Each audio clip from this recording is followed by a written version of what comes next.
നമസ്കാരം. പവർക്കെട്ടില്ലാത്ത 10 വർഷങ്ങൾ കേരളത്തിൽ അങ്ങോളം ഇങ്ങോളമുള്ള പടുകൂറ്റൻ ബോർഡുകളിൽ എഴുതി വെച്ചിരിക്കുന്ന ഒരു വലിയ അച്ചീവ്മെന്റ് ആണ് പിണറായി വിജയൻ സർക്കാരിന്റെ. അദ്ദേഹത്തിന്റെ വലിയ ചിത്രവും ഒക്കെ അതിന്റെ കൂട്ടത്തിലുണ്ട്.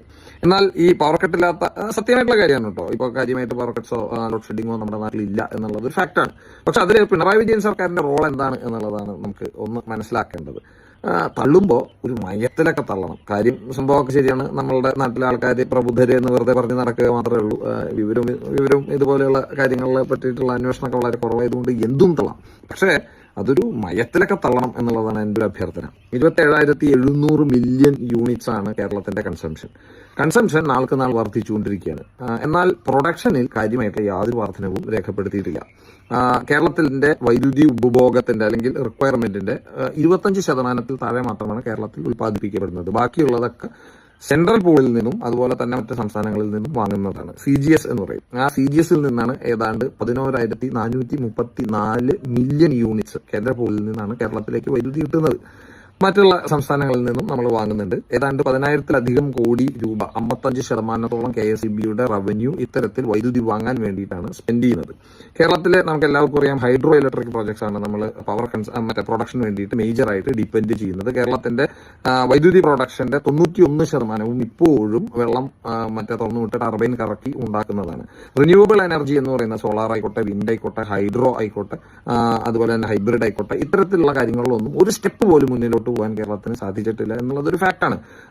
ഇപ്പോൾ കേന്ദ്രത്തിന്റെ ഒരു ആവറേജ് ഗ്രോത്ത് ഈ റിന്യൂവബിൾ എനർജിയുമായിട്ട് ബന്ധപ്പെട്ടിട്ടുള്ള ഒരു ആവറേജ് ഗ്രോത്ത് എടുത്ത് നോക്കിക്കഴിഞ്ഞാൽ അതൊരു 11.5% എന്നുണ്ടെങ്കിൽ കേരളത്തിൽ അത് 1% to 2% ഇടയിൽ മാത്രമാണ്. അത് തന്നെ നാട്ടുകാർ കയ്യിൽ നിന്ന് കാശ് ചെലവാക്കിയിട്ട് വീടിന്റെ പുറത്ത് വയ്ക്കുന്ന സോളാറിന്റെ കഥ. അപ്പോൾ റിന്യൂവബിൾ എനർജി എന്ന് പറയുന്ന സെക്ടറിൽ യാതൊരു തരത്തിലുള്ള മുന്നേറ്റവും ഉണ്ടായിട്ടില്ല. ഇടുക്കി, മുല്ലപ്പെരിയാറും ഷോളയാറും പോലെ കാലങ്ങളായിട്ടുള്ള ഹൈഡ്രോ ഇലക്ട്രിക് പ്രോജക്ട്സിന്റെ പുറത്ത് പുതിയ പവർ ജനറേഷൻ പരിപാടികളൊന്നും നടന്നിട്ടില്ല. എന്നിട്ട് കൂടംകുളം ആണവ നിലയം, ആ ആണവ നിലയത്തിനെതിരെ അതിനെതിരെ വലിയ സമരം നടത്തുകയും കൊടികുത്തി ഗംഭീര പ്രക്ഷോഭം നടത്തുകയും ചെയ്ത ആൾക്കാർ അവിടെ നിന്ന് പോലും പോയിട്ട് വൈദ്യുതി വാങ്ങുന്നുണ്ട് എന്നാണ് രസം.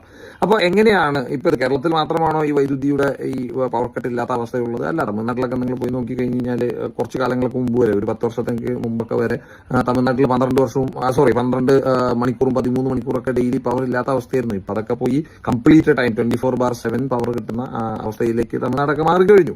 അപ്പോൾ ഇതെങ്ങനെയാണ് സംഭവിച്ചത് എന്നുള്ളത് നോക്കിക്കഴിഞ്ഞാൽ നിങ്ങൾക്ക് ഒരു കാര്യം മനസ്സിലാക്കാൻ സാധിക്കും. 2014 നരേന്ദ്രമോദി സർക്കാർ ഇന്ത്യയിൽ അധികാരത്തിൽ കയറുന്ന സമയത്ത് ഇന്ത്യയുടെ പവർ പ്രൊഡക്ഷൻ എന്ന് പറയുന്നത് ലെസ് ദാൻ 1000 ബില്യൺ യൂണിറ്റ്സ് ആയിരുന്നു. 1000 ബില്യന്റെ താഴെയായിരുന്നു എങ്കിൽ അത് 11 വർഷത്തിനിപ്പുറം 1821 ബില്യൺ യൂണിറ്റ്സ് ആയിട്ട് ഉയർന്നിട്ടുണ്ട്. റിന്യൂവബിൾ എനർജിയിലെ ഓൾമോസ്റ്റ് ഒരു 12% ഗ്രോത്ത് രേഖപ്പെടുത്തുന്നു. വിൻഡ് എനർജി ആയിക്കോട്ടെ, സോളാർ ആയിക്കോട്ടെ. ഗുജറാത്തിലൊക്കെ പോയി കഴിഞ്ഞാൽ സോളാർ പാടങ്ങളാണ് ധാരാളമായിട്ട് നമുക്ക് കാണാൻ പറ്റും. മഹാരാഷ്ട്രയിൽ കാണാൻ പറ്റും, ഉത്തർപ്രദേശിൽ കാണാൻ പറ്റും. അത്തരത്തിൽ തമിഴ്നാട്ടിൽ ഉത്തർപ്രദേശിലൊക്കെ നോക്കിക്കഴിഞ്ഞാൽ കേരളത്തിലെ പോലെ വെള്ളം തുറന്നു വിട്ടിട്ട് ടർബൈൻ കറക്കാനുള്ള ഭാഗമൊന്നും അവർക്കില്ല.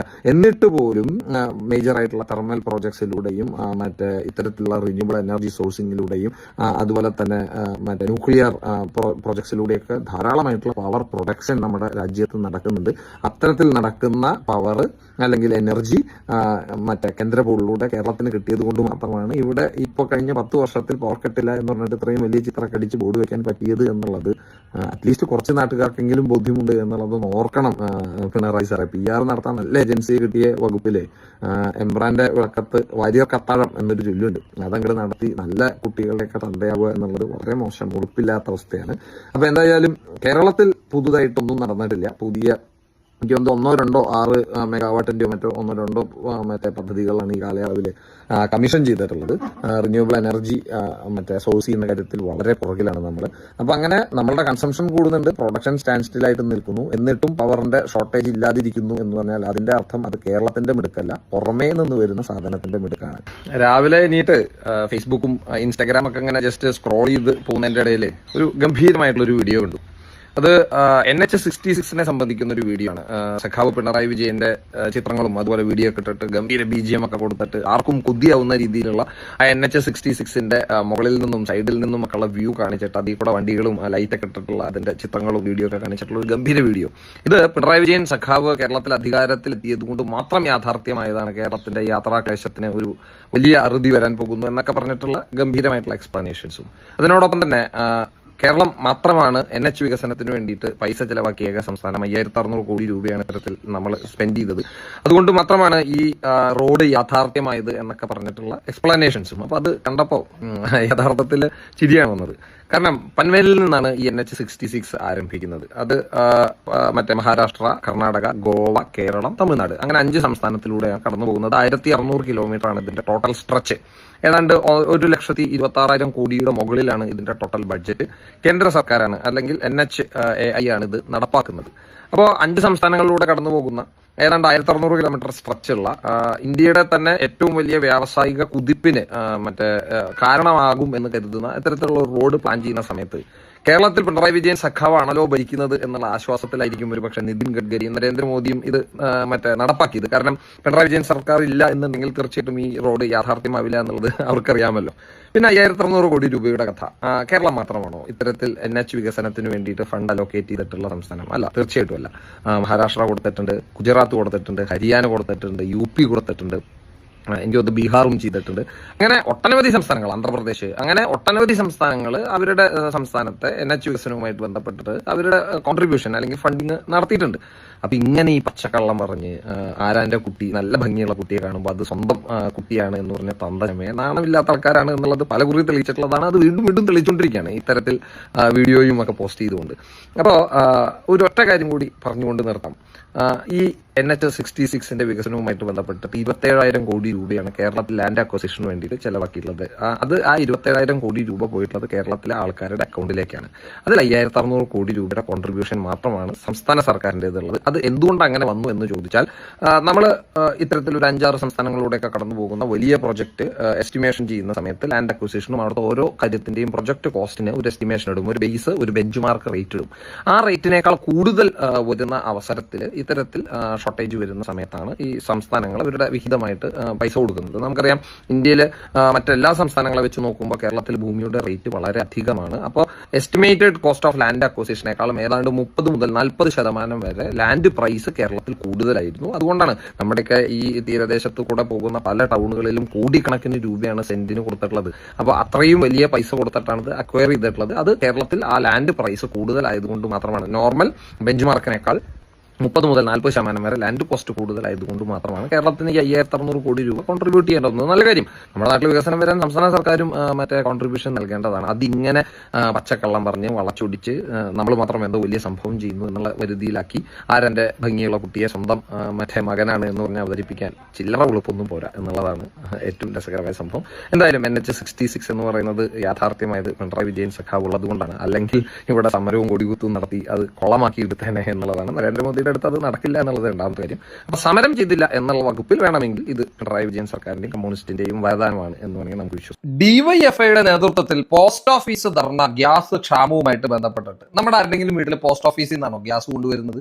പിന്നെ എന്തിനാ ഈ പോസ്റ്റ് ഓഫീസിൽ പോയിട്ട് പോസ്റ്റ് മാസ്റ്ററെയും അതുപോലെ പോസ്റ്റ്മാൻമാരെയൊക്കെ ഖരവോ ചെയ്യാനും ബഹളം വെക്കാനൊക്കെ നിൽക്കുന്നത് എന്ന് ചോദിച്ചാൽ യഥാർത്ഥത്തിൽ നമുക്ക് ചിരിയാണ് വരിക. ഇത്തരത്തിലുള്ള പ്രഹസനവുമായിട്ട് എന്തിനാ ഇങ്ങനെ നാണം കെട്ട് മുന്നിലോട്ട് പോകുന്നത് എന്നുള്ളത് അവർക്ക് തോന്നുന്നില്ല എന്നുണ്ടെങ്കിൽ അത് കാണുന്ന നാട്ടുകാർക്കായിട്ടുള്ള നമുക്കെങ്കിലും തോന്നേണ്ടതാണ്. ലോകാരാധ്യനായിട്ടുള്ള ലോകത്തിന്റെ നേതാവാണ് നരേന്ദ്രമോദി. അതിന് യാതൊരു സംശയവും വേണ്ട. ഇപ്പോൾ ഇറാനിലെ ഹോർമൂസ് ഇടുക്ക് വഴി ഇന്ത്യക്ക്, ഭാരതത്തിന് പ്രത്യേക ഇളവ് നൽകിക്കൊണ്ട് ആ വഴി എണ്ണയുടെയും അതുപോലെ തന്നെ LPGയുടെ ഒക്കെ കയറ്റിയിട്ടുള്ള വലിയ കപ്പലുകൾ ഇന്ത്യ ലക്ഷ്യമാക്കി കടന്നു വരുന്നു എന്നുള്ള വാർത്തയാണ് ഇപ്പോൾ നമ്മൾ കേട്ടുകൊണ്ടിരിക്കുന്നത്. നന്ദാദേവിയും ശിവാലയം പോലെയുള്ള നമ്മളുടെ കപ്പലുകൾ LPGയും 40 മെട്രിക് ടൺ LPGയും അതുപോലെ തന്നെ ക്രൂഡ് ഓയിലൊക്കെ കയറ്റിയിട്ട് അതാ ഇന്ത്യയിലേക്ക് വന്നുകൊണ്ടിരിക്കുകയാണ്. അത് ആ വാർത്ത കേൾക്കണം നമ്മൾ. അതിന് കൃത്യമായിട്ടുള്ള പ്ലാനിങ്, അതിന് നരേന്ദ്രമോദി തന്നെ നേരിട്ടിട്ട് ഇറാന്റെ പ്രസിഡന്റായിട്ട് സംസാരിക്കുന്നു. യുദ്ധ കപ്പലുകൾ അകമ്പടി പോകുന്നു തുടങ്ങിയിട്ടുള്ള അതിന്റെ പ്ലാനിങ് ഇവിടുത്തെ ഊച്ചാളി കമ്മ്യൂണിസ്റ്റുകാർക്കും അതുപോലെ തന്നെ രാജ്യദ്രോഹികളായിട്ടുള്ള ഈ രാഹുൽ ഗാന്ധിയുടെ കൂട്ടക്കാർ കോൺഗ്രസ്സുകാർക്കൊന്നും ഇത് പറഞ്ഞാൽ മനസ്സിലാവില്ല. അപ്പോൾ അത് അവിടെ നിൽക്കട്ടെ. ഇവിടുത്തെ കാര്യങ്ങളൊക്കെ നോക്കാൻ പ്രാപ്തമായിട്ടുള്ള അല്ലെങ്കിൽ പ്രാപ്തിയുള്ള നട്ടലുള്ള ഒരു നേതാവ് തന്നെയാണ്, ഒരു ലോക നേതാവ് തന്നെയാണ് ഇപ്പൊ ഇന്ത്യ ഭരിക്കുന്നത് എന്നുള്ളത് ഇവിടുത്തെ നാട്ടുകാർക്കും ഈ കോൺഗ്രസ്സുകാർക്കും കമ്മ്യൂണിസ്റ്റുകാർക്കൊക്കെ ഇപ്പൊ മനസ്സിലായിക്കോളും. അത് അവിടെ നിൽക്കട്ടെ. അപ്പോൾ എന്തുകൊണ്ടാണ് ഇങ്ങനെ ഒരു പ്രശ്നം ഉണ്ടായത് എന്നുള്ളതെങ്കിലും ആലോചിക്കേണ്ട. ഈ ഒരു ഇത്തരത്തിലുള്ള അവസരത്തിലൊക്കെ ഇങ്ങനെ ബിഹേവ് ചെയ്യുന്ന സമയത്ത് ലോകത്തൊരു യുദ്ധം നടക്കണം, പശ്ചിമേഷ്യയിൽ ഒരു യുദ്ധം നടക്കണം. അവിടെ നിന്നാണ് ക്രൂഡ് ഓയിലിന്റെ ഫ്ലോ വരുന്നത്. ഇന്ത്യ ലോകത്തെ ഏറ്റവും അധികം 2ാമത്തെ ക്രൂഡ് ഓയിൽ ഇമ്പോർട്ട് ചെയ്യുന്ന രാജ്യമാണ്. അപ്പോൾ അവിടെ പ്രശ്നങ്ങൾ ഉണ്ടാകുമ്പോൾ അതിന്റെ ചെറിയ അലയൊലി നമ്മുടെ നാട്ടിലുണ്ടാവും എന്നുള്ളത് തീർച്ചയല്ലേ. അപ്പോഴേക്കും ഗ്യാസ് കിട്ടാനില്ല, കുറ്റി മോടി പൂത്തി എന്നൊക്കെ പറഞ്ഞിട്ട് ഓരോ നരുന്തുകൾ ഇടുന്ന പോസ്റ്റുകളൊക്കെ കണ്ടു കഴിഞ്ഞ് കഴിഞ്ഞാൽ അവരൊക്കെയാണ് ഇപ്പോൾ ഇന്ത്യ മഹാരാജ്യം എടുത്ത് തലയിൽ വെച്ച് അമ്മനെ മാടുന്നത് എന്നുള്ളതാണ്. 2 ഷോയില് ആങ്കർ ചെയ്യുമ്പോഴേക്കും ഇവിടുത്തെ കാര്യങ്ങളൊക്കെ തീരുമാനിക്കുന്ന തരത്തിലൊക്കെ വലുതായി എന്നുള്ള രീതിയിലാണ് പലരുടെയും മറ്റേ പ്രഹസനങ്ങൾ. അപ്പോ യുദ്ധമാണ്. ഈ യുദ്ധത്തിന്റെ സമയത്ത് ഇപ്പോഴത്തെ ഇന്ത്യയുടെ അവസ്ഥ എന്താണ്, ഇതിന് മുമ്പ് യുദ്ധം ഉണ്ടായപ്പോൾ നമ്മുടെ അവസ്ഥ എന്താണ്, അങ്ങനെ ഒരു കമ്പാരിസൺ വരുമ്പോഴല്ലേ ഇപ്പോഴത്തെ ആയിരുന്നു മുമ്പത്തെ ആയിരുന്നു നല്ലത് എന്നുള്ളത് നമുക്ക് മനസ്സിലാക്കാൻ സാധിക്കുക. 90കളുടെ ആദ്യത്തിലാണ് കുവൈറ്റ് ഇറാഖ് യുദ്ധം നടക്കുന്നത്. സദാം ഹുസൈന്റെ ഇറാഖും കുവൈറ്റും തമ്മിൽ. നമ്മൾ എൻ്റെ ഒരു പ്രായമുള്ള ആൾക്കാർ കേട്ടിട്ടുണ്ടാവും, അത് പുതിയ തലമുറ ചിലപ്പോൾ കേട്ടിട്ടുണ്ടാവില്ല. ആ യുദ്ധ സമയത്ത് ഇതുപോലെ ഒരു ക്ഷാമം, ഇന്ധനക്ഷാമം ലോകം മുഴുവൻ നേരിട്ടിട്ടുണ്ട്. 90-91 കാലഘട്ടത്തിലാണെന്നാണ് എൻ്റെ ഓർമ്മ. ആ സമയത്ത് ഏതാണ്ട് $20 ക്രൂഡ് ഓയിലിന്റെ വില. ആ യുദ്ധം കൊണ്ട് അത് ഒരു $45 ഉയർന്നതായിട്ട് ആണ് എൻ്റെ ഒരു ഓർമ്മ. ആ സമയത്ത് ഇന്ത്യയിൽ ഉണ്ടായിരുന്ന എണ്ണയുടെ റിസർവ് എന്ന് പറയുന്നത് കേവലം ഇന്ത്യയുടെ റിക്വയർമെന്റിനെ 14 ദിവസത്തെ മീറ്റ് ചെയ്യാൻ പാകത്തിനുള്ളതായിരുന്നു. 14 ദിവസം മാത്രമാണ് നമ്മളുടെ സ്റ്റോക്ക് ഉണ്ടായിരുന്നത്. 14 ദിവസത്തേക്ക് ആവശ്യമുള്ളത് മാത്രമാണ് സ്റ്റോക്ക് ഉണ്ടായിരുന്നത്. ഇന്ന് 90 ദിവസം ഇന്ത്യക്ക് ആവശ്യമുള്ള എണ്ണയുടെ സ്റ്റോക്ക് നമ്മുടെ രാജ്യത്തുണ്ട്, 6 ഇരട്ടി. അന്ന് ഭരിക്കുന്നത് നരസിംഹറാവുവും ശ്രീമാൻ മൻമോഹൻ സിംഗും കൂടിയിട്ടാണ്. ഇന്ന് ഭരിക്കുന്നത് നരേന്ദ്ര ദാമോദർ ദാസ് മോദിയാണ്. ആ വ്യത്യാസം മനസ്സിലായി എന്ന് വിചാരിക്കുന്നു. അപ്പൊ അന്ന് എണ്ണ റിസർവ് ചെയ്യണം എന്നുള്ളൊരു അവസ്ഥ വന്നു ഇന്ത്യയിൽ. എണ്ണ വാങ്ങാൻ നമ്മളുടെ കയ്യിൽ പൈസയില്ല, ഡോളറിൽ നമ്മൾ പേയ്മെന്റ് കൊടുക്കണം. അപ്പൊ അന്ന് ഇന്ത്യയിൽ ഉണ്ടായിരുന്നത് $2 ബില്യൺ ഫോറിൻ എക്സ്ചേഞ്ച് റിസർവ് ആയിരുന്നു എങ്കിൽ ഇന്ന് അത് $726 ബില്യൺ ആണ്. ആ ഡിഫറൻസ് മനസ്സിലായല്ലോ അല്ലെ. ഇന്ന് നമ്മുടെ കയ്യിലുള്ള ഫോറിൻ റിസർവ് എടുത്ത് എണ്ണ വാങ്ങുകയാണെന്നുണ്ടെങ്കിൽ 5 കൊല്ലം ഇന്ത്യക്ക് ആവശ്യമുള്ള എണ്ണ വാങ്ങാൻ തക്ക റിസർവ് നമ്മുടെ രാജ്യത്തുണ്ട്, ഫോറിൻ എക്സ്ചേഞ്ച് റിസർവ് ഉണ്ട് എന്നുള്ളത് നിങ്ങൾ മനസ്സിലാക്കണം. അന്ന് പൈസ തികയാതെ, ഡോളർ കൊടുക്കാൻ പൈസ ഇല്ലാതെ ഇന്ത്യയിലെ 67 മെട്രിക് ടൺ സ്വർണ്ണമാണ് എടുത്ത് രായ്ക്ക് രാമായണ വിമാനത്തിൽ കയറ്റി വേൾഡ് ബാങ്കിൽ കൊണ്ടുപോയി വിറ്റ് കാശ് മേടിച്ച് എണ്ണ വാങ്ങാൻ കാശ് കൊടുത്തത് നരസിംഹറാവുവും മൻമോഹൻ സിംഗും. ഇന്ന് ഇന്ത്യയില് ഗോൾഡ് റിസർവ് ആയിട്ടുള്ളത് 880 മെട്രിക് ടൺ ഗോൾഡാണ്. നരേന്ദ്രമോദിയുടെ 56 ഇഞ്ചിന്റെ ഗുണമാണ് ഈ കാണുന്നത്. ലോകം മുഴുവൻ ഇത്തരത്തിലുള്ള പ്രതിസന്ധി നേരിടുമ്പോൾ അമേരിക്കയിലൊക്കെ 20% പെട്രോളിന്റെയും ഡീസലിന്റെയും സാധനങ്ങളുടെയൊക്കെ പെട്രോളിയം ഉൽപ്പന്നങ്ങളുടെയൊക്കെ വില കൂടിയപ്പോൾ നയാ പൈസ കൂട്ടാതെ വേറൊരു രാജ്യത്തിനും കിട്ടാത്ത പ്രിവിലേജിലൂടെ ഇന്ത്യയുടെ അഭിമാനമായിട്ടുള്ള നാവികസേനയുടെ നന്ദാദേവിയും അതുപോലെ ശിവലയും പോലെയുള്ള കപ്പലുകൾ ഹോർമൂസ് കടലിടുക്ക് കടന്ന് ഇങ്ങോട്ട് വരുന്നുണ്ടെങ്കിൽ തീർച്ചയായിട്ടും നിങ്ങൾ ഒരു കാര്യം മനസ്സിലാക്കിക്കോളൂ, അത് ഈ 56 ഇഞ്ചിന്റെ പവറാ. 56 ഇഞ്ചിന്റെ പവർ. അതല്ലാതെ ഇവിടുത്തെ കമ്മ്യൂണിസ്റ്റുകാരും കോൺഗ്രസ്സുകാരും മറ്റേ മാങ്ങയുള്ള മാവില് കല്ലെറിയുന്നത് പോലെ വെറുതെ ഇരുന്ന് ബഹളം വയ്ക്കുമ്പോൾ തീരുന്നതല്ല ശ്രീമാൻ നരേന്ദ്രമോദി എന്നൊന്ന് മനസ്സിലാക്കുക. ഈ രാജ്യം അതിന്റെ ഏറ്റവും പ്രൗഢഗംഭീരമായിട്ടുള്ള കാലഘട്ടത്തിലൂടെ കടന്നു പോവുകയാണ് എന്നുള്ളതാണ് സത്യം.